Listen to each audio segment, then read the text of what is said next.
सहनावतु सहनौ भुनक्तु सह वीर्यं करवावहै तेजस्विनावधीतमस्तु मा विद्विषावहै। ॐ शान्ति शान्ति शान्तिः। शङ्करं शङ्कराचार्यं केशवं बादरायणं सूत्रभाष्यकृतौ वन्दे भगवन्तौ पुनः पुनः। ईश्वरो गुरुरात्मेति मूर्तिभेदविभागिने व्योमवद्व्याप्तदेहाय दक्षिणामूर्तये नमः। ॐ पार्थाय प्रतिबोधितां भगवता नारायणेन स्वयं व्यासेन ग्रथितां पुराणमुनिना मध्ये महाभारतम् अद्वैतामृतवर्षिणीं भगवतीम् अष्टादशाध्यायिनीम् अम्ब त्वामनुसन्दधामि भगवद्गीते भवद्वेषिणीम्।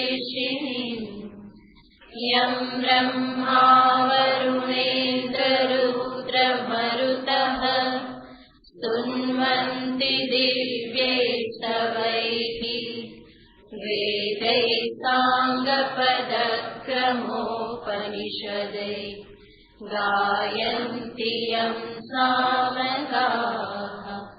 ध्यानावस्थिततद्गतेन मनसा पश्यन्ति यं योगिनः यस्यान्तं न विदुः देवाय तस्मै नमः। यस्यान्तं न विदुः देवाय तस्मै नमः।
પ્રારંભમાં કહ્યું, શોકથી ગ્રસ્ત એવા અર્જુનને ભગવાને આ વચનો કહ્યા.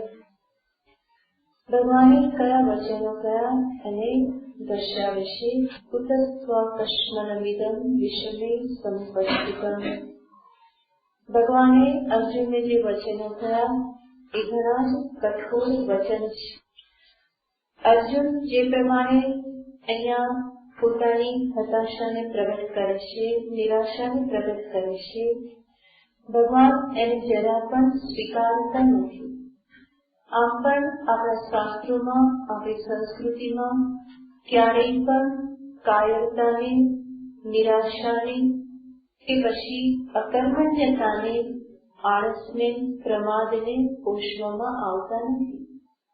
જરૂર આપણા શાસ્ત્ર જીવનના લક્ષ્ય તરીકે નિવૃત્તિને જ બતાવે છે. ચરમ લક્ષ્ય તો નિવૃત્તિ જ છે, પરંતુ એ નિવૃત્તિ સુધી પ્રવૃત્તિ દ્વારા જ પહોંચવાનું છે. પ્રવૃત્તિનો નિષેધ કરવામાં આવતો નથી, બલકી પ્રવૃત્તિ એ નિવૃત્તિ માટેનું પ્રવેશ દ્વાર માનવામાં આવે છે. જીવનમાં યોગ્ય દ્રષ્ટિથી, યોગ્ય અભિગમથી શાસ્ત્રએ જેની અનુજ્ઞા આપેલી છે એવા કર્મોનું અનુષ્ઠાન કરવાથી જ અંતે પરમ લક્ષ્ય રૂપી નિવૃત્તિ સુધી પહોંચી શકાય છે. એટલા માટે જે અર્થ પ્રમાદમાં ગ્રસ્ત છે એવા મનુષ્યને ઉદ્દેશીને પરમ ભગવતી શ્રુતિ માતા વેદ પણ કહેશે, ઉત્તિષ્ઠત જાગ્રત પ્રાપ્ય વરાન નિબોધત. ઉત્તિષ્ઠત ઉભો થા, જાગ્રત તું જાગ. અનાદિકાળથી અવિદ્યામાં સૂતેલો એવો તું ઉભો થા અને જાગ. એ પ્રમાણે શ્રુતિ માતા જગાડે છે. ઉત્તિષ્ઠતનો અર્થ છે ઉભો અને જાગ્રત અને જાગ. આમ તો હોવું જોઈએ કે પેલા જાગ અને ઉભો થા, જાગેલો જ ઉભો થાય, પરંતુ શ્રુતિ કહે છે કે ઉત્તિષ્ઠત જાગ્રત, ઉભો થા અને જાગી જા. એનો અર્થ થોડો જાગ્યો તો એક વખત ઉભો થઈ જાય, પછી કેવો થઈ જાય, જાગી જઈ. બાકી માત્ર જાગવાથી કામ નથી ચાલતું. જાગેલો ફરી પાછો પડખું કરીને સુઈ જાય છે જો ઉભો ના થયો હોય તો. માટે માતા શ્રુતિ કહે છે કે ઉત્તિષ્ઠત, જરા પણ આંખ ખુલી તો પેલા શું કરી લે, ઉભો થઈ જા.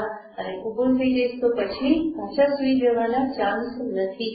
પણ ઉભો નહીં થયો તો ફરી પાછો ક્યારે 5 મિનિટ શું વિચારીને કેટલા 2 કલાક પછી આંખો ખુલે. 5 વાગે એલાર્મ મૂક્યો હોય અને મસ્ત આંખ જરા ખુલી, પરંતુ થયું કે આટલું વહેલું શું, શિયાળામાં તો 5-10 મિનિટ મોડા ઉઠીએ તો ચાલે. અને જેવી આંખ બંધ થઈ અને ખુલી તો કેટલા વાગી જાય, કલામાં 7 વાગી જાય. એટલે સવારે આરતીમાં નથી આવતી.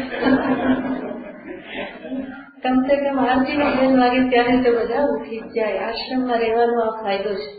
સાધુ શિવજીને જગાડે ને શંખનાદ થાય ત્યારે ઉઘડી જાય. અને ત્યારે જો જાગ્યા ઉભા ના થયા તો પછી ફરી પાછું 2 વાગે ત્યારે તો ઉઠવું જ પડે, ઉઠી જ જવાય. ત્યારે શરમ આવે, કરે રે આ શું થઈ ગયું. તો શ્રુતિ માતા જાણે છે કે જાગેલો ફરી સુઈ જાય છે, પરંતુ ઉભો થઈ ગયો અને પૂરો જાગી ગયો તો ફરી પાછો સુઈ નહીં જાય. એટલા માટે કે છે ઉત્તિષ્ઠત જાગ્રત, ઉભો થા, આળસમાંથી તું ઉભો થઈ જા અને જાગી જા. વરાન પ્રાપ્ય નિબોધત, તારા જીવનમાં કોઈ શ્રેષ્ઠ પુરુષોને પ્રાપ્ત કરી અને જે જાણવાનું છે એને તું જાણી લે. તો આ શ્રુતિ માતાનો ઉપદેશ છે. એને જ ભગવાન કૃષ્ણને અર્જુનને બતાવે છે ત્યક્તોત્તિષ્ઠ પરંતપ ક્ષુદ્રમ વિદય દૌર્બલ્યમ ત્યક્ત્વા ઉત્તિષ્ઠત પરંતપ. તે અર્જુન તું પણ ઉભો થા, તારી આ હૃદયની દુર્બળતા જે છે એને તું છોડી દે. ક્લૈપ્યમનો અર્થ છે નપુંસકતાનો ભાવ, અને નપુંસકતા જે છે એ અનુત્સાહ, ઉત્સાહના અભાવની, નિરાશા, હતાશાની સૂચક છે. એવું એક વચન છે જેમાં કહેશે શોકેન વિગતે સર્વમ, જેના અંતરમાં શોક ઉત્પન્ન થાય છે કેવો થઈ જાય છે, શક્તિહીન થઈ જાય છે. આપણા જ જીવનમાં દરેકનો અનુભવ કે જ્યારે પણ અનઘટિત ઘટના બને જે મને પસંદ ન હોય, સ્વજનનું મૃત્યુ, સ્વજનનો વિયોગ, ત્યારે અંતરમાં શોક ઉત્પન્ન થાય છે. અને એ શોકના કારણે જાણે કે સર્વ સામર્થ્ય હણાઈ જાય છે. તો શોકેન ક્લિબતે સર્વમ, શોકના પરિણામે બધા જ આ પ્રમાણે સામર્થ્યહીન થઈ જાય છે.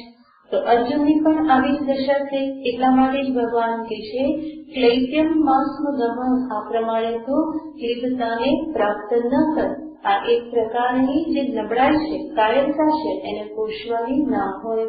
જરૂર અંતરમાં ક્યારેક નિરાશા, હતાશા, ઉત્સાહનો અભાવ આવે, એ દોષ જરૂર અંતરમાં ક્યારેક આવે, પરંતુ દોષ એવી રીતે આવી જવા એ એટલો મોટો દોષ નથી, પરંતુ એ દોષને પકડીને બેસી જવું, એને દૂર કરવા માટે પ્રયત્ન ન કરવો એ મહાન દોષ છે. તો મનુષ્ય છે, મનુષ્યના અંતરમાં આવી બધી લાગણીઓ ઉત્પન્ન થાય એ સમજી શકાય, પરંતુ તરત જ એને દૂર કરવા માટે પ્રયત્ન કરવો જોઈએ. દોષને પકડીને, હતાશા નિરાશાને પકડીને જો બેસી જવામાં આવે તો જીવનમાં ક્યાંય આગળ વધી શકાતું નથી. અને જીવનનું પરમ લક્ષ્ય તો ઘણું દૂર છે. ચલના હે દૂર મુસાફિર કાહે સોએ, કબીર કહે છે કે બહુ દૂર જવાનું છે, તો ક્યાં અત્યારે સુઈ રહેલો છે? જાગ, ઉભો થા અને ચરે લેતી જે ચાલતો રહેશે એ જીવનમાં કંઈક પામે છે. જો દોષને પકડીને બેસી ગયો કે હવે હું શું કરું, મારાથી તો કંઈ ના થાય, તો એવી વ્યક્તિ ક્યારેય પણ આગળ વધી શકતી નથી. બલ્કિ ઉપનિષદ પણ કહેશે નાયમાત્મા બલહીનેન લભ્યઃ. આ આત્મ સ્વરૂપ જીવનનું પરમ લક્ષ્ય જે છે આત્મજ્ઞાન કે મોક્ષ, બલહીનેન ન લભ્યઃ, જે બલ રહિત છે. અને બલ એટલે કયું બલ? આત્મબલ. અહીંયા બીજા કોઈ બલની વાત નથી. આત્મબલ, પોતાનો દ્રઢ નિશ્ચય જે છે એ જ અહીંયા બલ છે. એવું જો બલ ન હોય તો અયમ આત્મા ન લભ્યઃ, એને એ પ્રાપ્ત કરી શકતો નથી. આપણી ગુજરાતીમાં પણ જે છે હરિનો માર્ગ છે શિરાનો, નહીં કાયરનું કામ. જો ને કાયરનું કામ નથી, ત્યાં સર્વપ્રથમ શું મૂકવું પડે છે? મસ્તક મૂકવું પડે છે. તીર સાથે નટવરને વરીએ, નટવરની સાથે વરણ કરવું હોય, લગ્ન કરવા હોય તો પેલા શું મૂકવું પડે? તીર આપવું પડે. તો આ બધું બતાવે છે કે આ સાધનાનો માર્ગ જે છે એ માર્ગ કાયરતાનો માર્ગ નથી, બલ્કિ બલનો માર્ગ છે, મહાન પરાક્રમનો માર્ગ છે. એટલા માટે જ આપણા ઉપનિષદમાં પણ જ્યારે આ સાધનાની વાત કરવામાં આવે તો ત્યાં દ્રષ્ટાંત પણ પરાક્રમનું દ્રષ્ટાંત આપવામાં આવે છે.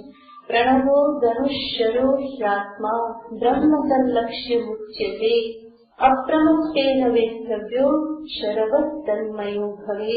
મુંડકોપનિષદ કહે છે કે પ્રણવ એ ધનુષ્ય છે, પ્રણવો ધનુષ્યરો હ્યાત્મા, અને બાણ એ આ જીવાત્મા એ બાણ છે. તો ત્યાં પણ બાણને સામે રાખી, શર અને બાણને સામે રાખી અને સાધનાને સમજાવવામાં આવેલી છે. અપ્રમત્તેન વેત્તવ્યો, જે લક્ષ્યનું વેદન કરવાનું છે કેવી રીતે થશે? પ્રમાદ રાખ્યા વગર સંપૂર્ણ સજાગતાથી જીવન જયારે જીવવામાં આવે ત્યારે જ આ લક્ષ્ય જે છે એને બાણ જે છે એ બિંદી શકે. શરવત તન્મયો ભવે, એવી રીતે જીવાત્મા રૂપી બાણને છોડો કે બ્રહ્મની સાથે એકાકાર થઈ જાય. તો જે સાધનાને જે દર્શાવવામાં આવે છે એમાં પણ આવા પરાક્રમનું દ્રષ્ટાંત આપવામાં આવે છે. તો ભગવાન પણ અહીંયા અર્જુનને કહેશે કે અર્જુન, આવો તો કશ્મન તને ક્યાંથી પ્રાપ્ત થઈ ગયો, અને આવી રીતે તું જીવીશ તો કેવી રીતે ચાલશે? આ તને કોઈ રીતે શોભા આપનારું નથી. ક્લૈબ્યમ માસ્મગમ પાર્થ. તો ભગવાન અહીંયા અર્જુનને જે ઉપદેશ આપે છે એ અર્જુનને નિમિત્ત કરી અને સર્વ મનુષ્યને ઉપદેશ આપે છે. અર્જુનની હતાશા નિરાશા ભગવાન સ્વીકારતા નથી. એ જ બતાવે છે કે કોઈ પણ મનુષ્યને માટે હતાશ થઈને બેસી જવું એ કોઈ રીતે યોગ્ય નથી. પરમાત્માને એ ક્યારેય પણ પસંદ નથી કોઈ મનુષ્ય બલહીન થઈ અને બેસી જાય. તો આવી કાયરતા, ઉત્સાહનો અભાવ જે છે એ મનુષ્યને જ્યાં છે ત્યાંનું ત્યાં જ રાખે છે, આગળ વધવા દેતો નથી. એટલે જ સંત પુરુષો કહે છે કે સાધક જે પાપ પ્રાપ્ત કરવા માંગે છે એની અને સાધકની વચ્ચે જે અંતર જે છે એ શેનું અંતર છે? ઉત્સાહનો અભાવ એ સાધકને એના સાધ્યથી દૂર રાખે છે. ઉત્સાહ હોય, દ્રઢ નિશ્ચય હોય તો સાધ્ય તો પ્રાપ્ત થયું જ સમજવાનું. જે વસ્તુ આપણા હાથની હોય એને પ્રારબ્ધ ઉપર છોડી દેવી, એને પોસ્ટપોન કરતા રહેવું એ મૂર્ખામી છે, એ કોઈ બુદ્ધિમત્તાનું કાર્ય નથી. તો ભગવાન એવું ક્યારેય પણ કહેતા નથી. અર્જુનની આ હતાશાને ભગવાન જરા પણ સ્વીકારતા નથી. એટલે જ સીધા શબ્દોમાં ભગવાન આદેશ આપે છે કે ત્વોત્તિષ્ઠ, આ બધું ત્યાગી અને તું ઉભો થઈ જા. ક્ષુદ્રમ હૃદય દૌર્બલ્યમ ત્યક્ત્વા ઉત્તિષ્ઠ. આ પ્રમાણે બેસી જવાથી કામ નહીં ચાલે. ભગવાન કહેવા માંગે છે કે પ્રાપ્ત થયેલી પરિસ્થિતિનો હંમેશા બુદ્ધિપૂર્વક વિવેકપૂર્વક સામનો કરવાનો હોય. એ જે પરિસ્થિતિ પ્રાપ્ત થઈ, વિકટ પરિસ્થિતિ, એમાંથી ભાગી જવું એ કોઈ ઉપાય નથી. ભાવેલું વૃત્તિ કે એને હંમેશા ટાળવાની વૃત્તિ એને ક્યારેય પણ પોષવામાં આવતી નથી. અને એ ભાગવું એ ક્યારેય સમાધાન છે જ નહીં. પરંતુ જ્યાં છો ત્યાં વિચારપૂર્વક ધર્મને સામે રાખી પ્રાપ્ત પરિસ્થિતિનો હંમેશા સામનો કરવાનો હોય તો ભાગવાથી ક્યારેય પણ કોઈ સમાધાન પ્રાપ્ત થતું નથી. ભગવાન અર્જુનને એ જ કહે છે કે તું ભાગીશ તો કામ નહીં ચાલે, આવી રીતે બેસી જઈશ તો કામ નહીં ચાલે. આ દુર્બળતા જે છે એને તારે છોડવી જોઈએ. અને દુર્બળતા કેવી છે? ભગવાન કહે છે ક્ષુદ્રમ. આ તો અત્યંત નીચા પ્રકારની દુર્બળતા છે, એટલે કે જેને એક ક્ષણ માટે પણ ટકવા દેવી જોઈએ નહીં. અંતરમાં આવી કાયરતાનો ભાવ આવે તરત જ એને હુંકાર કરી અને એને બહાર ફેંકી દેવું જોઈએ. પોતાની મનુષ્યતાને, માનવતાને, પોતાને પ્રાપ્ત થયેલ પુરુષાર્થ કરવાની શક્તિ, વિચાર કરવાની શક્તિ, આ બધાને યાદ કરી અને આ કાયરતામાંથી તરત જ બહાર નીકળી જવું જોઈએ. મનુષ્ય જો આ પ્રમાણે કાયરતામાંથી બહાર ન નીકળે તો બીજું કોણ નીકળવાનું છે? પશુ આ પ્રમાણે પરિસ્થિતિથી ભાગતો રહે, મનુષ્ય ભાગતો રહે તો એને મનુષ્ય કહેવાય નહીં. સ્વામી અખંડાનંદજી મહારાજ ક્યારેક કોઈ સંત પાસે ગયા હતા અને એમને કૃષ્ણ નામની દીક્ષા આપી અને પછી રોજ ન્યાસ આદિ વિધિ કરી અને જપ કરવાનું કહ્યું. તો અખંડાનંદજી મહારાજ ત્યાં લખે છે કે મને આવી રીતે કહ્યું ને પછી હું ઘરે આવીને કરતો તો થોડા દિવસમાં થાકી ગયો.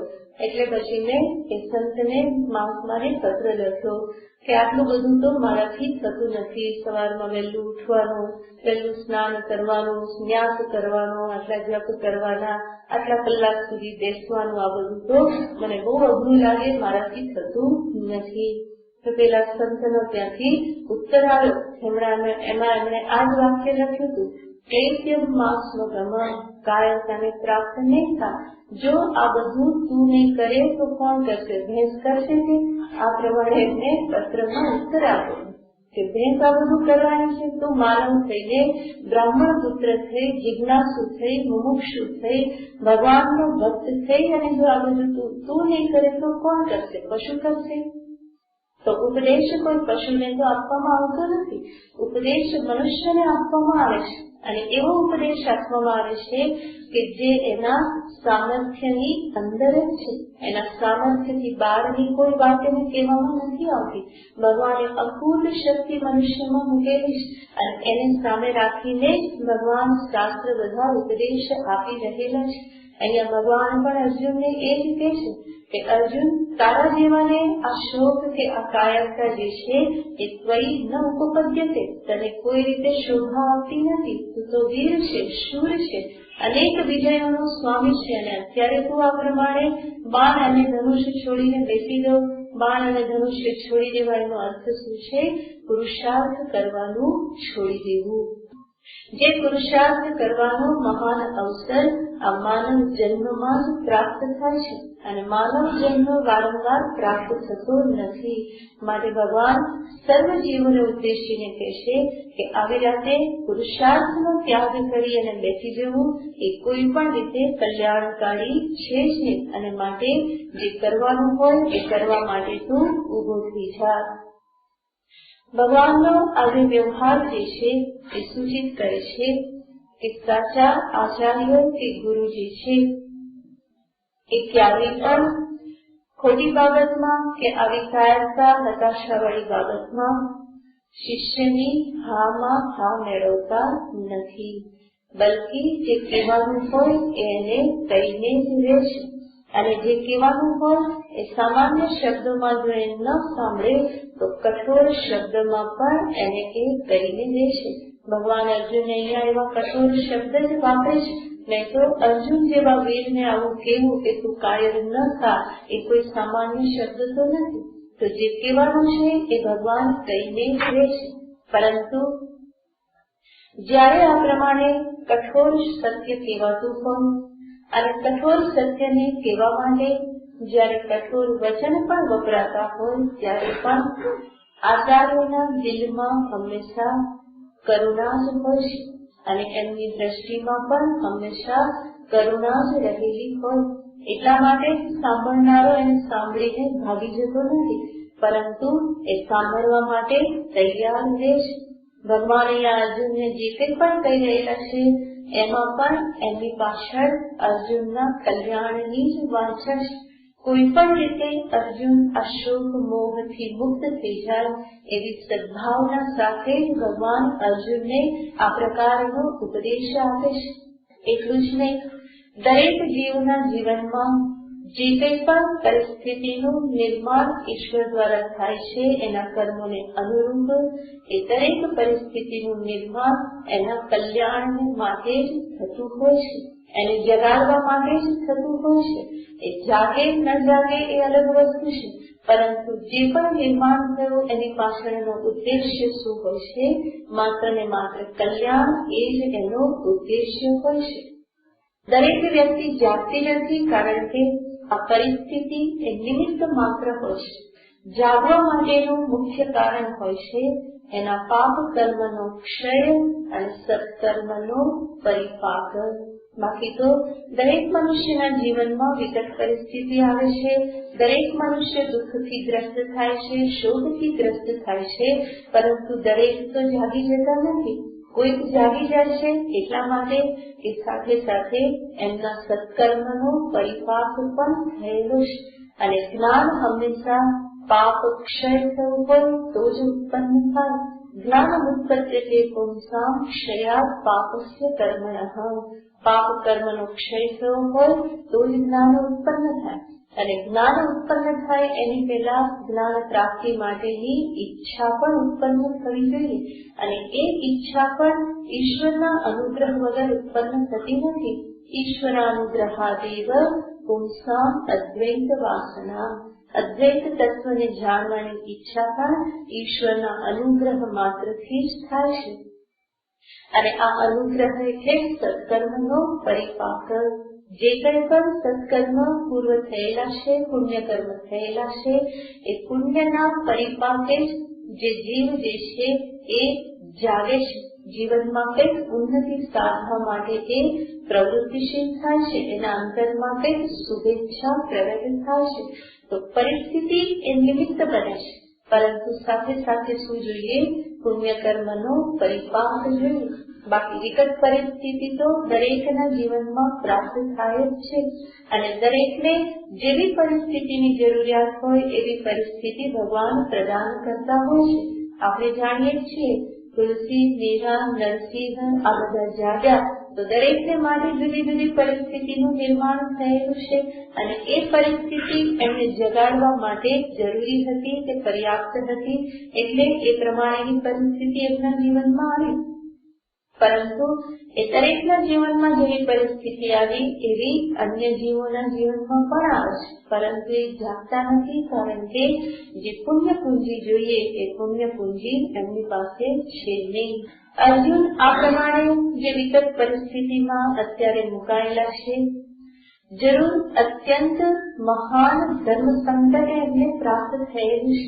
એક મહાન કટોકટીમાંથી એ પસાર થઈ રહેલા છે, પરંતુ સાથે સાથે અર્જુનના સત્કર્મનો પણ પરિપાક છે કે આ પરિસ્થિતિમાં સાક્ષાત ભગવાન એની સમક્ષ હાજર છે. અને એટલે જ આ વિકટ પરિસ્થિતિ અર્જુનને કોઈ ઉલટા માર્ગે નહીં લઈ જાય, પરંતુ આ વિકટ પરિસ્થિતિમાંથી જ્ઞાનરૂપી નવનીત એને પ્રાપ્ત થવાનું છે. એટલે જ તો ભગવાન એની સમક્ષ હાજર છે. ભગવાને અર્જુનના જીવનમાં આ પરિસ્થિતિ ઉત્પન્ન કરી, કુરુ પશ્ય એવું કહ્યું, અને અર્જુન જે યુદ્ધ કરવા આવ્યા હતા એની બધી હવા ભગવાને કાઢી નાખી. અને હવે પછી શું કરશે? પાછી હવા ભરશે. યુદ્ધ કરવા આવ્યા હતા, બધી હવા કાઢી નાખી, પંચર પાડી નાખ્યું, અને હવે પછી ફરી પાછા શું કરશે? યુદ્ધસ્વ તસ્માત યુદ્ધસ્વ ફરી પાછી હવા ભરશે. પરંતુ ફેર શું પડી જશે? પહેલા જે યુદ્ધ કરવા આવ્યા હતા ત્યારે અહંકારની સાથે હું મહાન યોદ્ધો, હું વિજય પ્રાપ્ત કરીશ, મારા બળથી જ પાંડવો જીતશે, આ પ્રમાણેની ભાવના હતી. અને જ્યારે પછી યુદ્ધ કરવા પ્રવૃત્ત થશે ત્યારે ભાવના શું હશે? હું તો નિમિત્ત માત્ર છું. ભગવાને ઉપદેશ આપ્યો, નિમિત્ત માત્ર ભવ સાચી, હું તો નિમિત્ત માત્ર છું. આ બધું ઈશ્વર ઈચ્છાથી જ થઈ રહેલું છે. તો દ્રષ્ટિમાં કેટલું બધું પરિવર્તન. પહેલા અભિમાન સાથે પ્રવૃત્તિ હતી અને ભગવાન જાણે છે અભિમાન સાથેની પ્રવૃત્તિ સંસારનું કારણ છે. જ્યારે યોગ્ય આ પ્રમાણેની દ્રષ્ટિ સાથેની પ્રવૃત્તિ એ મોક્ષ માટેનું કારણ છે. તો ભગવાન જે કંઈ પણ કરે એમાં હંમેશા હિત જ રહેલું છે. તો અર્જુનને આ અભિમાનમાંથી મુક્ત કરવાને માટે ભગવાને ગુરુ પશ્ય કહી અને એનો બધો ઉત્સાહ જે છે એ બધો ઉત્સાહ એમણે ખવાઈ નાખ્યો. અને હવે પછી ભગવાન એને યોગ્ય દ્રષ્ટિ પ્રદાન કરવાના છે.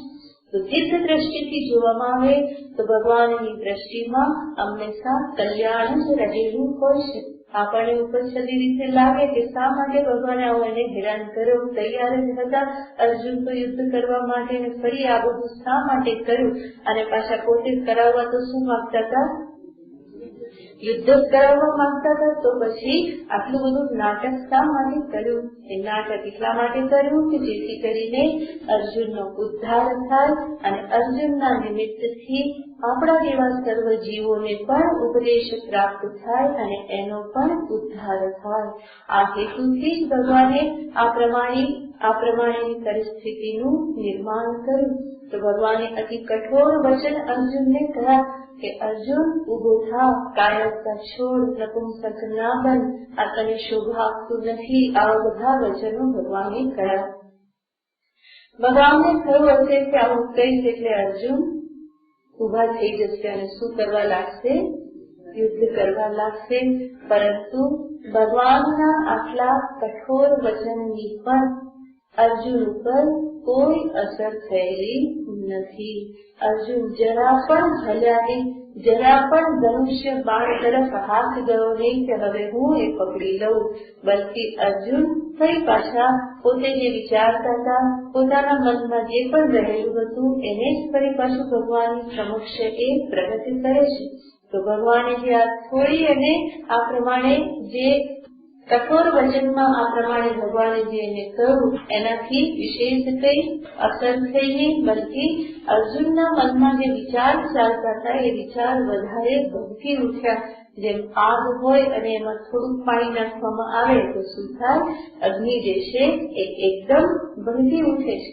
એવી જ રીતે ભગવાને આજે વચનો કહ્યા, કારણ કે અર્જુનને અંતરથી ઈચ્છા શું હશે?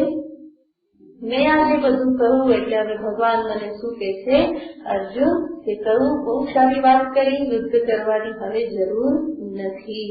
તો એને ઈચ્છા આવી હતી અને ભગવાને એને જરા પણ કંપાડ્યા નહીં, બલકી એને આવા કઠોર વચન કર્યા. એટલા માટે અર્જુન વધારે અંદરથી એ હલી ગયા, ભડકી ગયા. અને તો એ પોતાના જ જે પરિપાસા વિચારો છે એને જ વધારે એ જોરથી વધારે સ્પષ્ટતાપૂર્વક પ્રગટ કરે છે કે પોતે શું ઈચ્છે છે. તો આગળના શ્લોકમાં અર્જુન કહે છે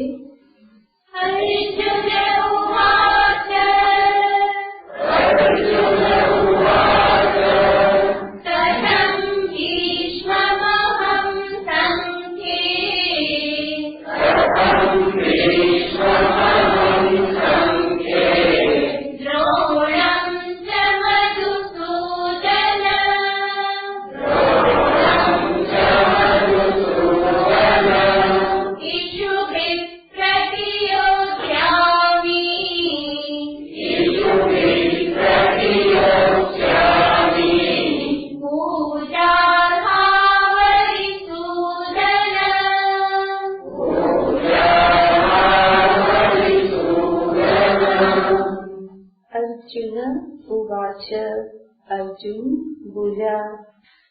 અર્જુન કહેશે કે હું કેવી રીતે અમારા ગુરુજનોની હત્યા કરું? તો ભગવાને જે કહ્યું એની કોઈ અસર થયેલી નથી. એ બતાવે છે કે અર્જુનનો શોક કે મોહ જે છે એ કેટલો બધો ગાઢ છે કે જેમાં ભગવાનના શબ્દો અર્જુનના અંતરમાં પ્રવેશ કરી શક્યા નથી.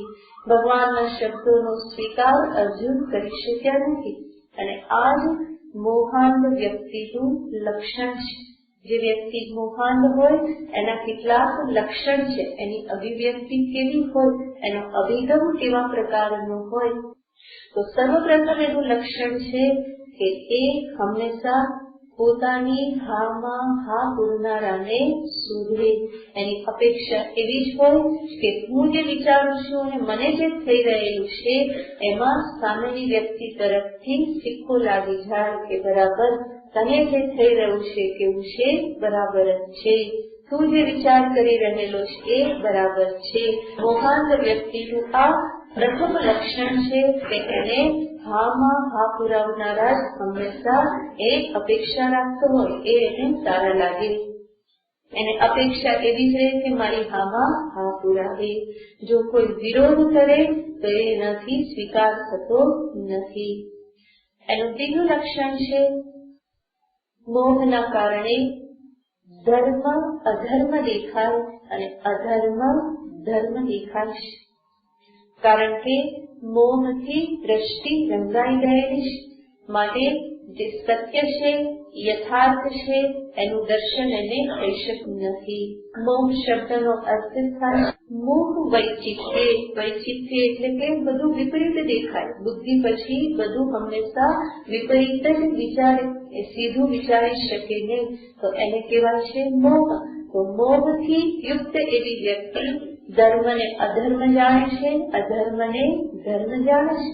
જેવી રીતે અહીંયા અર્જુન યુદ્ધ કરવું એ ક્ષત્રિયનો ધર્મ છે, અને અર્જુનને લાગે છે કે એ તો અધર્મ જ, અત્યારે યુદ્ધ કરવું એ અધર્મ છે. અને ભિક્ષા માંગીને જીવન વ્યતીત કરવું એ ક્ષત્રિય માટે અધર્મ છે. અને અર્જુન આગળ કહેવાના છે કે મને તો એ જ વધારે સારું લાગે છે. તો એમાં એને ધર્મનું દર્શન થાય છે. તો આ મોહાંધ વ્યક્તિનું બીજું લક્ષણ છે. ત્રીજું એનું લક્ષણ છે કે પ્રાપ્ત પરિસ્થિતિમાં હંમેશા એ ભાગવાની વૃત્તિ રાખે, ટાળવાની વૃત્તિ રાખે. સમાધાન કરવાની, સામનો કરવાની વૃત્તિ એની નથી રહેતી. તો પરિસ્થિતિનું સમાધાન કેવી રીતે થઈ શકે, ત્યાં જ રહી એનો સામનો કેવી રીતે કરી શકાય એ વિચારે નહીં કરે, પરંતુ હંમેશા ભાગવાની વૃત્તિ થાય. એને થાય કે આ કોઈક રીતે ટળી જાય તો સારું, એનો સામનો ના કરવો. એનું ચોથું લક્ષણ છે કે એના વિચારમાં હંમેશા સ્પષ્ટતાનો અભાવ હોય છે. એટલું જ નહીં, બીજી કોઈ વ્યક્તિ સ્પષ્ટતા કરવા માંગે તો પણ એને સાંભળવાની તૈયારી હોતી નથી. એનું પાંચમું લક્ષણ છે એ હંમેશા વારંવાર મૂંઝવણ અનુભવે છે. હંમેશા ક્યાંક ને ક્યાંક ખોવાયેલો રહે, મૂંઝાતો જ રહે. તો મોહ તો હંમેશા મૂંઝવણમાં નાખનાર છે. અને છઠ્ઠું લક્ષણ છે એ પોતાની જાતને જેવી છે એવી જોઈ શકતો નથી. ત્યાં પણ મોહનો રંગ લાગેલો હોય છે, એટલા માટે જે વાસ્તવિકતા જે છે એનું દર્શન એ કરી શકતો નથી. માટે કોઈ એને કહે કે તું મોહમાં છે, તો મોહિત વ્યક્તિ શું કહેશે? હું મોહમાં નથી. એટલે કહેનારો જે છે એને શું કહેશે? હું મોહમાં છે. હું તો કેવો છું? હું તો વિવેકી જ છું. તો મોહિત વ્યક્તિને પોતે સ્વયં કેવો લાગે છે? વિવેકી જ લાગે છે. જે અર્જુનને અહીંયા લાગ્યું મોહમાં પડે છે, અને છતાં પણ અર્જુન કેટલું બધું બોલી ગયા. અને એ પણ કોની સામે બોલી ગયા? સાક્ષાત ભગવાનની સામે, કે જે ભગવાન ધર્મના જ્ઞાતા છે, વેદ પ્રણેતા છે. એની સામે અર્જુને કેટલી બધી દલીલો કરીને કહી દીધું કે ધર્મ શું કહેવાય, અધર્મ શું કહેવાય. તો જે આ જે મોહાન વ્યક્તિ જે છે એનું આ લક્ષણ છે કે જેને હંમેશા પોતે કેવું લાગે છે, સાચો લાગે છે, પોતે વિવેકી લાગે છે. મોહાંધ વ્યક્તિ ક્યારે પણ સ્વીકારે નહીં કે હું મોહથી ગ્રસ્ત થઈ ગયેલો છું, સિવાય કે એના સત્કર્મ પુણ્ય કર્મનો પરિપાક થયો હોય. અર્જુન હજુ સુધી તો તૈયાર નથી, પરંતુ આગળ જતા ધીમે ધીમે તૈયાર થઈ જશે. કઈ ક્ષણે તૈયાર થશે? જ્યારે એમના પુણ્ય કર્મનો પરિપાક થશે. એ ક્ષણે ભગવાનને કહેશે કે હું મોહિત થયેલો છું, સંબૂઢ થયેલો છું, હવે તમે માર્ગ બતાવો. પરંતુ અત્યારે તો હજુ એવી તૈયારી નથી. અત્યારે તો અર્જુન ભગવાને જે એને આગળ જે કંઈ પણ વાક્યો કહ્યા એના ઉત્તર રૂપે જ જાણે સામા વાક્ય એ ભગવાનને કહી રહેલા છે. ભગવાને અર્જુનને કહ્યું, કુતસ્ત્વામ ઇદમ કશ્મલમ, આવો કશ્મલ તને ક્યાંથી પ્રાપ્ત થયો? આ આક્ષેપાર્થ. એવી રીતે અર્જુન પણ પોતાના જવાબનો પ્રારંભ કેવી રીતે કરે છે?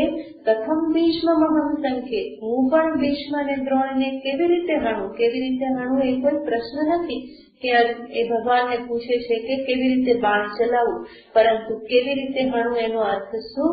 કોઈ રીતે હું એની હત્યા કરી શકું એમ નથી. જેમ ભગવાનનો કહેવાનો આશય હતો, કોઈ કારણથી આ કશ્મલ તને પ્રાપ્ત થવું જોઈએ નહીં, કેવી રીતે થઈ ગયો? તો એવી જ રીતે અર્જુન પણ ભગવાનને સામે આક્રોશ સાથે કહેશે કે પણ કથમ ભીષ્મમહં સંખ્યે, હું પણ ભીષ્મ અને દ્રોણને આ યુદ્ધ ભૂમિમાં કેવી રીતે હરી શકું? તો ભગવાનના શબ્દોને જાણે એ સામા આપે છે. ભગવાને કહ્યું કે આ મોહ કેવો છે? અસ્વર્ગ્યમ, સ્વર્ગની પ્રાપ્તિ કરાવનાર નથી. અર્જુન અહીંયા કહે છે, પૂજિત લોકોની પૂજા કરવાથી સ્વર્ગ મળે છે, હત્યા કરવાથી સ્વર્ગ મળે એવું ક્યાંય લખેલું નથી. આતતાઈની હત્યા કરવી બરાબર છે, પરંતુ આ લોકો તો બધા કોણ છે? પૂજાર્હા વરિસૂદન. અર્જુન કેવાના છે? તો અર્જુન ભગવાનના એક એક શબ્દનો જાણે ઉત્તર આપે છે. તો આ પણ મોહાંધ વ્યક્તિનું લક્ષણ છે. જે કહેવામાં આવ્યું એમાંનું કઈ સ્વીકાર થતો નથી, બલકે એ બધાને એ જસ્ટિફાય કરવાને માટે પ્રયત્ન કરે છે. તો ભગવાને જે કહ્યું કુતસ્ત્વ કશ્મલમિદમ, એ બધા વચનોનો ઉત્તર અર્જુન હવે પોતાના 2-3 શ્લોક જે છે એમાં અર્જુન આપે છે. કે છે કથમ ભીષ્મમહં સંખ્યે દ્રોણં ચ મધુસૂદન, ઈશુભિ પ્રતિયોત્સ્યામિ પૂજાર્હો હરિસૂદન. અર્જુન અહીંયા બહુ જ સજાગતા સાથે ભગવાનને સંબોધન કરે છે. હે મધુસૂદન, હે હરિસૂદન, તમે કોણ છો? મધુ નામના રાક્ષસને મારનાર છો. હરિસૂદન, શત્રુઓનો સંહાર કરનાર છો. તમારા માટે મધુસૂદન હરિસૂદન જે કહેવામાં આવે છે એ બરાબર છે, પરંતુ તમે જે રાક્ષસ અને શત્રુનો સંહાર કરનારા છો એ તમે મને અહીંયા શું કહો છો? કોનો સંહાર કર? ગુરુઓનો સંહાર કર, એની હત્યા કર. એ કેવી રીતે સંભવ બને? અને પછી હું ગુરુની હત્યા કરીશ તો મારું નામ શું પડી જશે? ગુરુસૂદન, કોને મારનારો? બરાબર. તો હું એવી રીતે પ્રસિદ્ધ થઈ જઈશ કે આ અર્જુન તો કોણ છે? ગુરુસૂદન. તમે જેમ પ્રસિદ્ધ થયા રાક્ષસ અને શત્રુઓને મારીને, અને તમે મને આવી રીતે પ્રેરિત કરો છો. કથમ અહમ ભીષ્મં સંખ્યે દ્રોણમ ચ, ભીષ્મ અને દ્રોણ જે છે એને સંખ્યે અને આ રણ મેદાનમાં યુદ્ધ ભૂમિમાં અહમ કથમ ઈશુભિ પ્રતિયોત્સ્યામિ, ઈશુભિ અને બાણો વડે, બાણો વડે પ્રતિયોત્સ્યામિ. પ્રતિયોત્સ્યામિ એટલે એમના બાણ આવે એની સામે હું બાણથી એને ફરી ઉત્તર કેવી રીતે આપીશ? એનાથી અર્જુન સૂચિત શું કરી દે છે? મારા તરફથી બાણ ફેંકવાનો શરૂઆત કરવાનો તો કોઈ ત્યાં સંભવ જ નથી. હું પહેલા બાણ ફેંકું ભીષ્મ અને દ્રોણ સમક્ષ એની તો કોઈ વાત જ નથી, પરંતુ એ લોકોએ યુદ્ધનો પ્રારંભ કરી દીધો અને મારા ઉપર બાણ ફેંક્યા તો એના પ્રતિકાર રૂપે પ્રતિયોત્સ્યામિ, સામા બાણ પણ કથમ અહમ યોત્સ્યે, કથમ પ્રતિયોત્સ્યામિ. શા માટે ભગવાન કે કેમ ભાઈ તું કેમ નહીં કરી શકે યુદ્ધ? તો અર્જુન કહેશે કે એ ભીષ્મ અને દ્રોણ બંને કેવા છે? પૂજાર્હૌ, એ બંને તો પૂજનીય છે, પૂજા કરવા યોગ્ય છે. જે પૂજા કરવા યોગ્ય છે, આદરણીય છે, શ્રેષ્ઠ છે, એના ઉપર હું બાણ કેવી રીતે ચલાવું? અને અર્જુનની વિડંબના છે કે આ ભીષ્મ અને દ્રોણ કે જે બંને એના માટે પૂજનીય છે, આદરણીય છે, એ જ સામા પક્ષમાં મુખ્ય યોદ્ધા છે. અને એટલું જ નહીં, એ બંને એવા યોદ્ધા છે કે જેનો સામનો નકુલ સહદેવ ભીમ કરી શકે એમ નથી. કોણે કરવો પડે એવો છે? અર્જુને જેમનો સામનો કરવો પડે એવો છે. તો એ બે વ્યક્તિને માટે જ અર્જુનને વધારે આમ તો પેટમાં દુખે છે. બાકી બીજા બધા માટે બહુ કંઈક થતું હોય, પણ આ બેની સામે યુદ્ધ કરવું એના કારણે એ વિચાર માત્રથી એના હાથ પગ પાણી થઈ જાય છે. કારણ કે અર્જુન જાણે છે પિતામહ કોણ છે, એનું બાળપણ પિતામહની સાથે કેવી રીતે વ્યતીત થઈ ગયેલું છે. કેટલી વાર એ ભીષ્મ પિતામહના ખોળામાં બેઠેલા છે, કેટલી વાર એમની દાઢી ખેંચેલી હશે, કેટલી વાર પીઠ પર ચડેલા હશે, કેટલી બધી રમતો એમની સાથે રમેલી છે. અને એ જ પિતામહે કેટલું બધું એમને ધર્મનું શિક્ષણ પણ આપેલું છે, સાથે રહી અને કેટલો બધો વ્યવહાર શીખવેલો છે. તો એ બધું એને સ્મરણમાં આવે છે. એવી જ રીતે દ્રોણ જે છે એ પણ વિદ્યાદાતા છે. અર્જુન જાણે છે કે આ એ જ દ્રોણાચાર્ય છે કે જેણે મને કેટલી મહાન વિદ્યા પ્રદાન કરેલી છે. અને એમની આપેલી વિદ્યાનો ઉપયોગ મારે આજે કોની સામે કરવાનો છે? એમની સામે. બલ્કિ દ્રોણાચાર્યએ એવી ઘણી બધી ગુપ્ત એવી વિદ્યા, શસ્ત્ર વિદ્યા અર્જુનને બતાવેલી હતી. એટલું જ નહીં, અનેક પ્રસંગોએ એમણે અર્જુનનો પક્ષપાત કરી અને અર્જુનને શ્રેષ્ઠ દર્શાવેલા છે. પછી એ કર્ણનો પ્રસંગ હોય કે બીજું કંઈ પણ હોય, એકલવ્ય હોય, દરેક વખતે દ્રોણાચાર્યજીએ અર્જુન પ્રત્યેના પ્રેમને પક્ષપાત પૂર્વક પ્રગટ કરેલો છે. તો અર્જુન જાણે છે દ્રોણાચાર્યનો કેટલો પ્રેમ છે એના પ્રતિ. એટલું જ નહીં, ત્યારે હતો એવું નહીં, પરંતુ અત્યારે પણ દ્રોણાચાર્ય અર્જુનને શ્રેષ્ઠ માણામણી માને છે.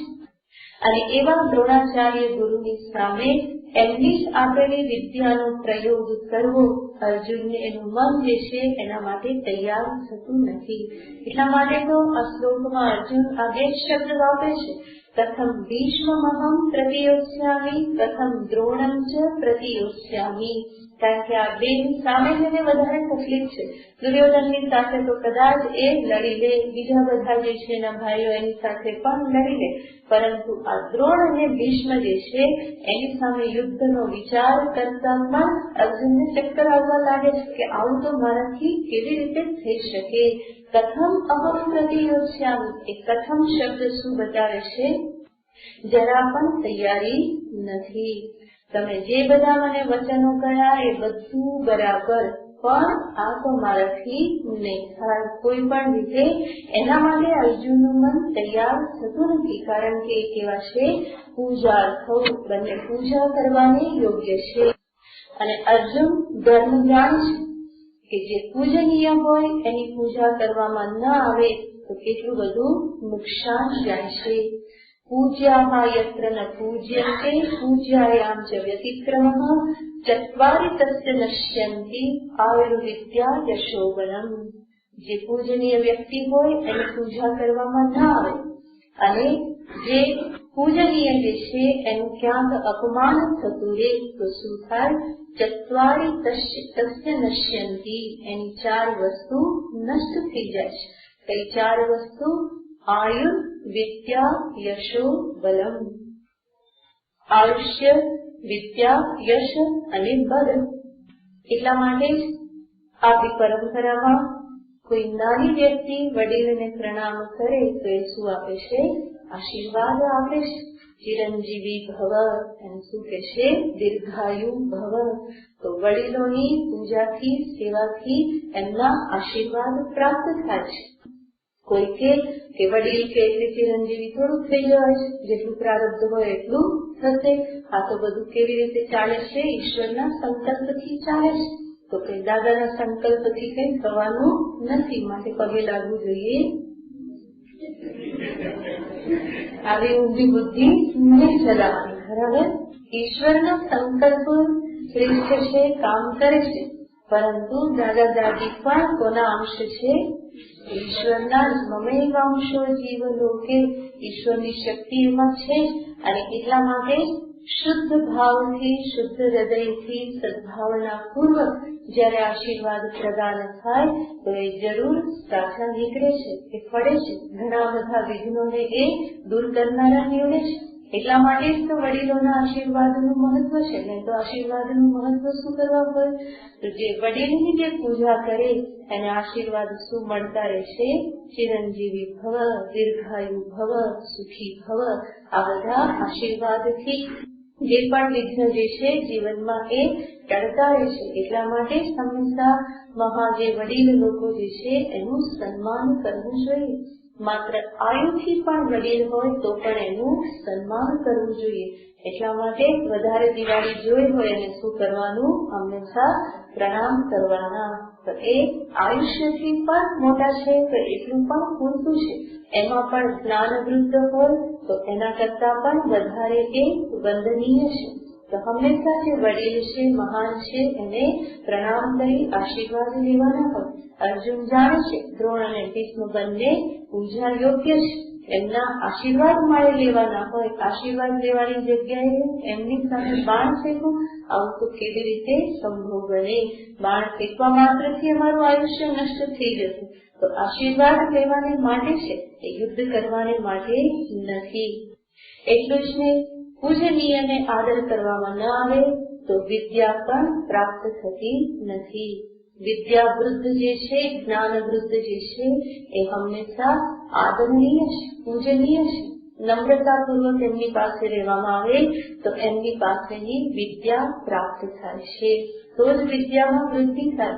જો એ રીતે વિદ્યા પ્રદાન ન થાય તો વિદ્યા ત્યાં ને ત્યાં નષ્ટ થઈ જાય છે. ઘણી વખત પ્રાપ્ત થયેલી વિદ્યા પણ નષ્ટ થઈ જાય છે. એટલા માટે જ તો કર્ણને શ્રાપ મળેલા હતા.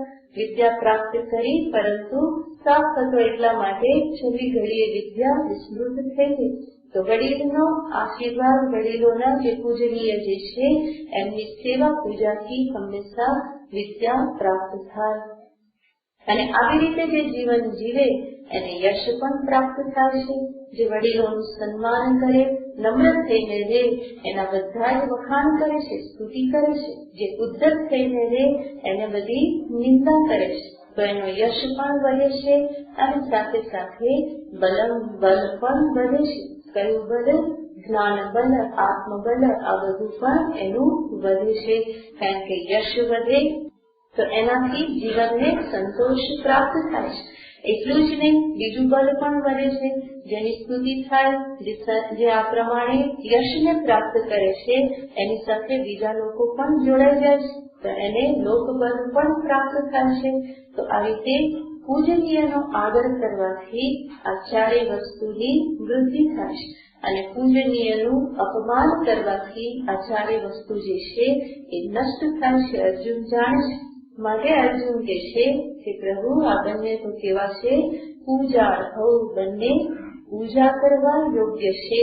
જે પૂજનીય છે એનું હું બાણ ફેંકી અને અપમાન કેવી રીતે કરું, એની હત્યા માટે હું કેવી રીતે પ્રવૃત્ત થઉં, પ્રથમ પ્રતિયોત્સ્યામી, કેવી રીતે હું એને ફરી પાછું સામે બાણ ફેંકું.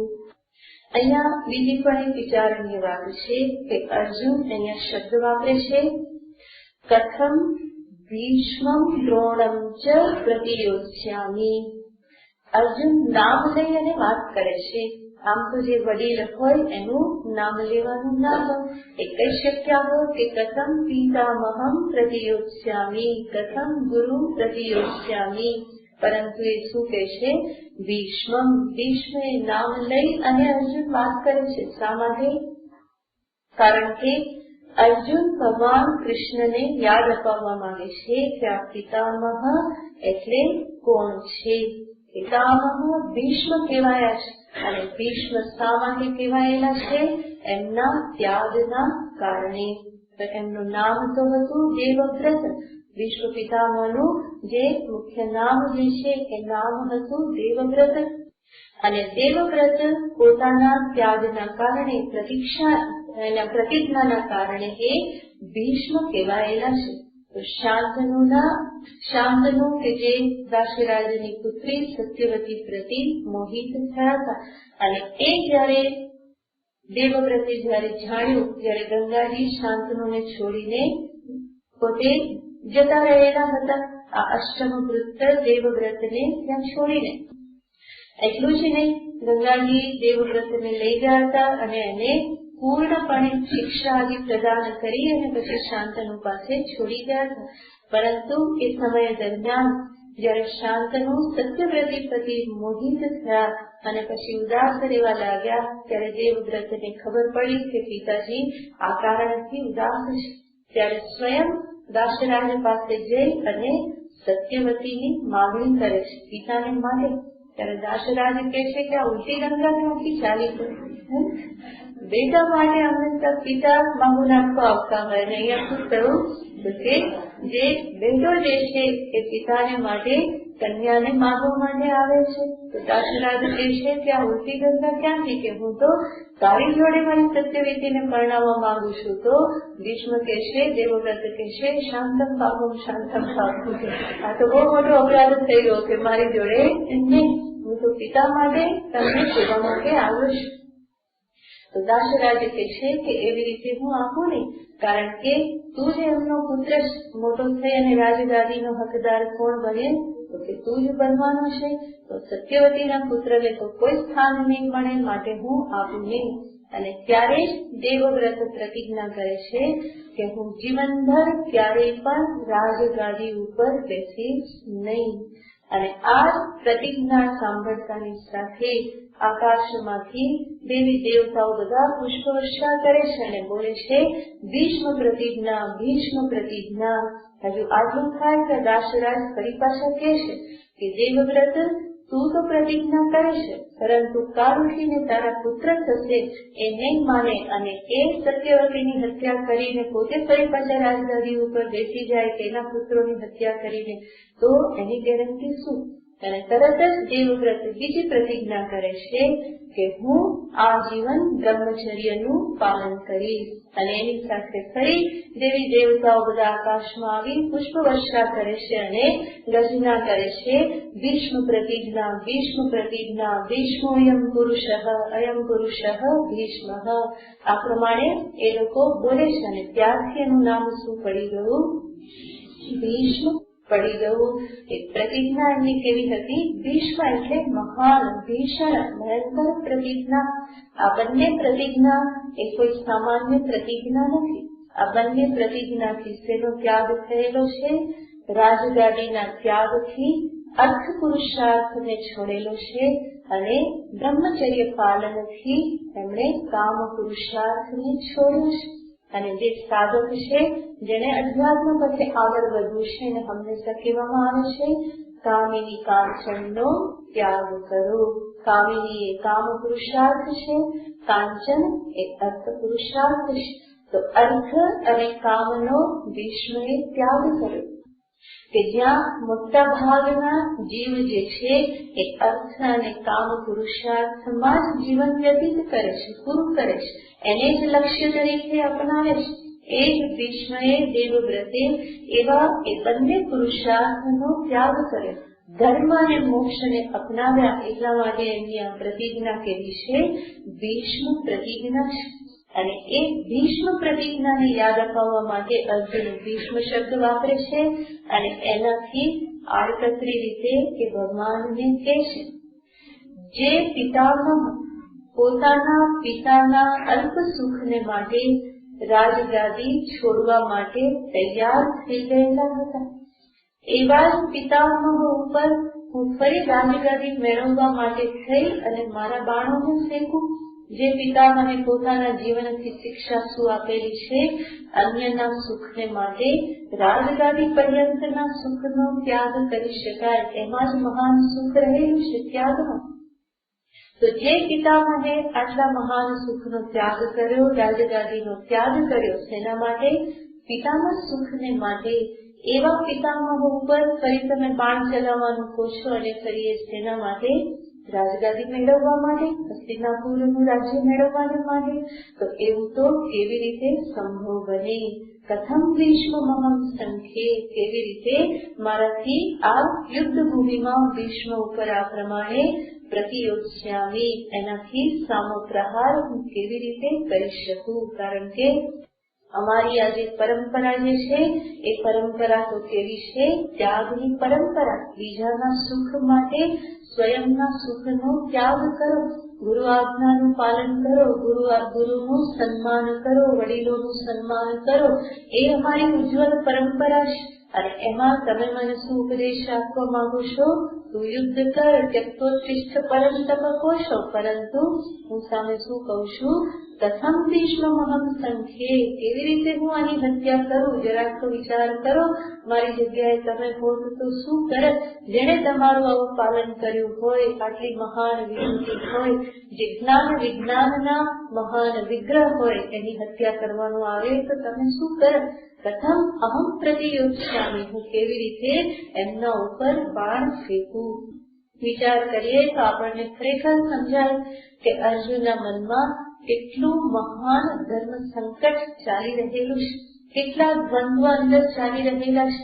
એ અંદરથી કેટલા બધા અંદરથી વલોવાઈ જતા હશે. ભીષ્મ અને દ્રોણનું આ બધું એને જે સ્મરણ થતું હશે એનાથી અંદરથી કેટલા વલોવાઈ જતા હશે કે આની ઉપર હું કેવી રીતે બાણ ફેંકી શકું. જે પૂજનીય છે, હંમેશા આદરણીય છે, આશીર્વાદ લેવા યોગ્ય છે, જેમના ચરણની ધૂળ હંમેશા માથે ચડાવવાની હોય, એની સામે હું બાણ ચલાવું, એની સામે યુદ્ધ કરું, એની જ વિદ્યા ફરી પાછી એની સામે હું ઉપયોગમાં લઉં, તો એ તો કેવી રીતે થઈ શકે? એ કોઈ રીતે સંભવ બની શકે એવું મને લાગતું નથી. એટલું જ નહીં, અર્જુન હજુ આગળ પણ કહેશે કે પ્રભુ, આ લોકોને મારી અને રાજગાદીનું સુખ મેળવવું અને જે કંઈ પણ ભોગ જે છે એને હું મેળવું, એના કરતા તો વધારે શ્રેયસ્કર મને શું લાગે છે? હું અહીંથી જતો રહું અને ભિક્ષા માગીને જીવન વ્યતીત કરી દેવું, એ મને વધારે શ્રેયસ્કર લાગે છે. તો આગળના શ્લોકમાં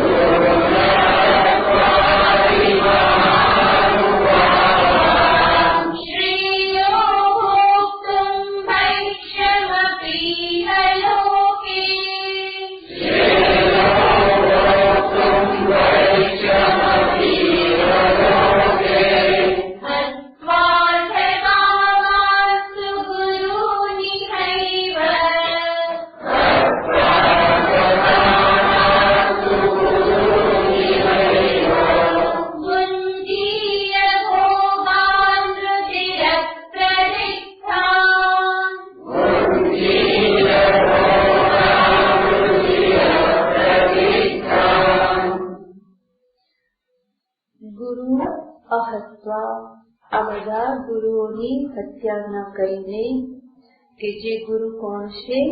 મહાનુભાવાન. એ લોકો કોઈ સામાન્ય મનુષ્ય નથી, મહાનુભાવ છે, બધા અત્યંત મહાન છે. એવા મહાનુભાવ ગુરુઓની હત્યા ન કરીને ઇહલોકે ભૈક્ષ્યમ ભોક્તુમ અપી શ્રેયઃ, આ લોકમાં ભક્ષ્ય અને ભિક્ષાટન કરી માગી અને જીવન નિર્વાહ કરી લેવો, એને પણ હું શ્રેય વધારે શ્રેયસ્કારી કલ્યાણકારી હું ગણું છું. હત્વાર્થ કામાસ્ત ગુરુૈવ ભુંજીય ભોગાન રુધિરમ પ્રદીપ્તાન. અર્જુન કહે છે કે આ ગુરુઓની હત્યા કરી અને એમની હત્યા કરીને આ લોકમાં એમના લોહીથી ખરડાયેલા બધા વિષય ભોગ, અર્થ ભોગને અમે ભોગવીશું, એનાથી વધારે કઈ અમે પ્રાપ્ત કરી શકીશું નહીં. એટલે કે હત્યા કરીશું તો એમના લોહીથી ખરડાયેલા ભોગને અમારે ભોગવવા પડશે, અને એવા ભોગ ભોગવવા એના કરતા તો અહીંથી જતા રહે, ભિક્ષાટન કરી અને જીવન પૂરું કરી નાખવું, એને હું વધારે શ્રેયસ્કર ગણું છું. તો અર્જુનનું કહેવાનું તાત્પર્ય છે કે ગુરુની હત્યા એ મહાન દોષ છે, એ હું કરી શકું નહીં. એના કરતા ભલે ક્ષત્રિય ધર્મ યુદ્ધથી હું પલાયન કરું અને ભિક્ષાચર્ય કરી અને હું જીવન યાપન કરી દઉં તો એના કરતા મને ઓછું પાપ લાગશે. તો ભિક્ષાચર્ય ચરણ કરવું, ભિક્ષાટન કરીને જીવન નિર્વાહ કરવું અને ગુરુઓની હત્યા કરી એમના લોહીથી ખરડાયેલા બધા વિષય ભોગને ભોગવવા, આ બંનેમાં મને તો લાગે છે કે ભિક્ષાટન કરી જીવન નિર્વાહ કરવું એમાં ઓછું પાપ છે, જ્યારે ગુરુની હત્યા જે છે એ મહાન દોષ છે. જરૂર ગુરુ અયોગ્ય હોય તો ત્યાં પણ શાસન કરવાનું કહેવામાં આવેલું છે, પરંતુ અર્જુન કહેશે કે આ બધા ગુરુ તો કેવા છે? મહાનુભાવાન, એ અત્યંત મહાન છે. મહાનુભાવાન સ્વયં મહાન છે, બીજાને મહાન બનવાની પ્રેરણા આપનારા છે. તો કોઈ સામાન્ય મનુષ્ય તો નથી. ભીષ્મ દ્રોણ એ કોઈ સામાન્ય મનુષ્ય નથી. જીવનને એમણે એવી રીતે વ્યતીત કરેલું છે કે બીજાના સામે આદર્શ રૂપે એ ઉભા રહી શકે એવા છે, એટલા આદર્શ છે. તો એવા આદર્શ ગુરુઓની હત્યા હું કેવી રીતે કરી શકું? સ્મૃતિ વચન છે, ગુરોરપ્યવલિપ્તસ્ય કાર્યાકાર્યમ જાનતઃ. ગુરુ કે જે અવલિપ્ત હોય, કાર્ય અને અકાર્યને જાણતા ન હોય, તો એવા ગુરુને જરૂર છોડવા જોઈએ અને ત્યાં કંઈક શાસન બતાવવું જોઈએ. પરંતુ આ ભીષ્મ અને દ્રોણ જે છે એ તો એવા ગુરુ નથી. એ તો પરમ શ્રેષ્ઠ છે. પોતે જે આપી શકે એ બધું બીજાને આપનારા છે, હંમેશા સન્માર્ગે લગાવનારા છે, વિદ્યા હંમેશા પ્રદાન કરનારા છે, આદર્શ તરીકે એ સમાજમાં સ્થાપિત થયેલા છે. અને એવા ગુરુની હત્યા એ કોઈ પણ રીતે મને ધર્મ દેખાતો નથી, કોઈ પણ રીતે મને શ્રેયસ્કર કે લાગતું નથી. બલ્કિ ધર્મ તો કોને કહેવાય? અર્જુન કહે છે ધર્મ કોને કહેવાય? ધર્મશાસ્ત્રમાં લખેલું છે, જેમાં કહેવામાં આવેલું છે, અગત્વા ખલ મંદિરમ અકૃત્વા પરસંતાપમ અગત્વા ખલ મંદિરમ અક્લેશયિત્વા ચ આત્માનમ યદલ્પમ તદ બહુ. આવું જે થોડું ઘણું જે છે એ પણ બહુ જ છે. આટલા થોડા ધર્મનું આચરણ એને પણ બહુ તરીકે કહેવામાં આવે છે. તો કોઈ પણ મનુષ્ય જીવનમાં ઓછામાં ઓછી આ 3 બાબતોને ધ્યાનમાં રાખવી જોઈએ. અકૃત્વા પરસંતાપમ, બીજાને પીડા ન આપે. એવી રીતે પોતાનું જીવન જીવે કે જેથી કરીને મારા થકી બીજાને પીડા ન પહોંચે, સંતાપ ન પહોંચે. બીજી બાબત છે અગત્વા ખલ મંદિરમ, દુષ્ટોના ઘરે ન જાય. અધર્મી દુષ્ટ જે છે એમના ગૃહમાં ન જાય. અક્લેશયિત્વા ચ આત્માનમ, પોતાના આત્માને પણ ક્લેશ ન આપે. આ 3 બાબતોને ધ્યાનમાં રાખી અને મનુષ્ય જે કંઈ પણ કરે, યદલ્પમ તદ બહુ, થોડું ઘણું પણ ઘણું ગણવામાં આવે છે. થોડું હોવા છતાં પણ એ કેટલું છે? ઘણું બધું છે. તો ધર્મ ગ્રંથોમાં આ પ્રમાણે કહેવામાં આવ્યું છે, બીજાને સંતાપ ન આપે, દુષ્ટોના ઘરે ન જાય અને સ્વયંના અંતરાત્માને પણ ક્લેશ પ્રદાન ન કરે. તો આને ધર્મ કહેવામાં આવે છે. અર્જુન કહે છે કે આ ધર્મ છે. અને અહીંયા તો યુદ્ધમાં શું વાત કરવાની છે? બીજાને સંતાપ આપવાનો છે. તો જે ભીષ્મ દ્રોણ કે બીજા કોઈ પણ છે એના અંતરમાં સંતાપ ઉત્પન્ન થવાનો છે. યુદ્ધ કઈ કોઈને સુખ તો આપવાનું નથી, દરેકના જીવનમાં એ કષ્ટ ઉત્પન્ન કરવાનું છે. અને ભગવાન કહે કે તું યુદ્ધ નહીં કરે તો જીવન નિર્વાહ કેવી રીતે કરીશ? કેમ કે સ્વાભાવિક છે, યુદ્ધ નહીં કરે તો કઈ મળવાનું નથી, દુર્યોધન બધું લઈ લેવાના છે. તો ભગવાન કહે કે કેવી રીતે જીવન નિર્વાહ કરીશ, પછી પેટ કેવી રીતે ભરશો? તો અર્જુન કે છે શું કરીશું? માગીને ખાઈ લઈશું. બરાબર. અને જયારે માગીને ખાઈશું ત્યારે ખલ મંદિરે નહીં જઈએ, દુષ્ટોના ઘરે માગવા નહીં જઈએ, એમનું અન્ન નહીં ખાઈએ. અને આ બધું જે કરીશું એમાં સાથે સાથે શું થશે? અમારા આત્માને પણ ક્લેશ નહીં થાય, મને પણ અંદરથી કોઈ પીડા ક્લેશ નહીં થાય, મારો અંતરાત્મા દુભાશે નહીં ત્યારે મેં ગુરુઓની હત્યા કરી. અને માટે મને શું લાગે છે? ભિક્ષાચર્ય કરવું એ જ મને વધારે શ્રેયસ્કર લાગે છે. તો અર્જુન પોતાની દલીલ આ પ્રમાણે કરે છે. ગુરુ અહત્વા, જેમાં ગુરુની હત્યા મારે કરવી ન પડે એવું ભિક્ષાટન કરી અને જીવન વ્યતીત કરી લેવું એ મને વધારે શ્રેયસ્કર લાગે છે. અને આ પ્રમાણે હું નહીં કરું, યુદ્ધ કરું તો ગુરુઓની હત્યા અને એમના લોહીથી ખરડાયેલા ભોગ જ અમે ભોગવીશું. કોઈ સાત્વિક ભોગ તો અમે ભોગવવાના નથી. અને માટે આ બેમાં ભીખ માગીને જીવન વ્યતીત કરી દેવું એ જ મને શ્રેષ્ઠ લાગે છે. વિચાર કરો, મહાન યોદ્ધો અર્જુન જેવો વીર અત્યારે શું વિચાર કરવા લાગ્યો? ભાગો કે અહીંયાથી. બરાબર. કેવી કરીને આ યુદ્ધ ભૂમિમાંથી બહાર નીકળવા મને મળે. અને ભગવાન મને શું કહી દે? અર્જુન જા, તારે કઈ જરૂર નથી, માત્ર કહેવાની જ વાત છે. જો આવું ભગવાન કહે તો અર્જુન ફટાક ઉભા થઈ જાય. તે તો બેઠેલા જ છે, પરંતુ ભગવાન આવું કે તરત ઉભા થઈ અને દોડીને ભાગે કે હવે મારે આવાનું કઈ જોતું નથી. પણ ભગવાન એમ કહી એને જવા દે નથી. ભગવાન અત્યારે સાંભળી રહેલા છે. અર્જુન જે કંઈ પણ કહી રહેલા છે એને ભગવાન સાંભળી રહેલા છે. અને અર્જુન આમ તો બહુ તેજસ્વી છે, એટલા માટે જયારે એ પોતે આ બધું બોલી રહેલા છે ત્યારે ભગવાન ચૂપ છે, કઈ બોલતા નથી. અને ભગવાનની ચૂપકીદી, એમનું મૌન જે છે એ અર્જુનને વધારે હેરાન કરે છે. ત્યારે જયારે તમે કંઈક બોલતા હો અને સામેની વ્યક્તિ જો રિસ્પોન્સ ન આપે, એમના મુખ ઉપર એવી બધી બ્લેન્કનેસ હોય કે કંઈ ખબર જ ના પડે, તો એ વસ્તુ આપણને બહુ હેરાન કરે. અર્જુન પણ અત્યારે ભગવાનને કહી રહેલા છે. અર્જુનને થાય કે હું કેટલી સ્પષ્ટ રૂપે કહી રહેલો છું, મારા દિલના ભાવ આ બધા પૂજનીય છે, કેવી રીતે લડવું આવું મને જોઈતું નથી, ભિક્ષાટન કરવા જતો રહું. તો પણ ભગવાન તો ચૂપચાપ છે. અને ભગવાનની આ ચૂપકીદી જે છે એ અર્જુનને ફરી પાછી બહુ હેરાન કરે છે.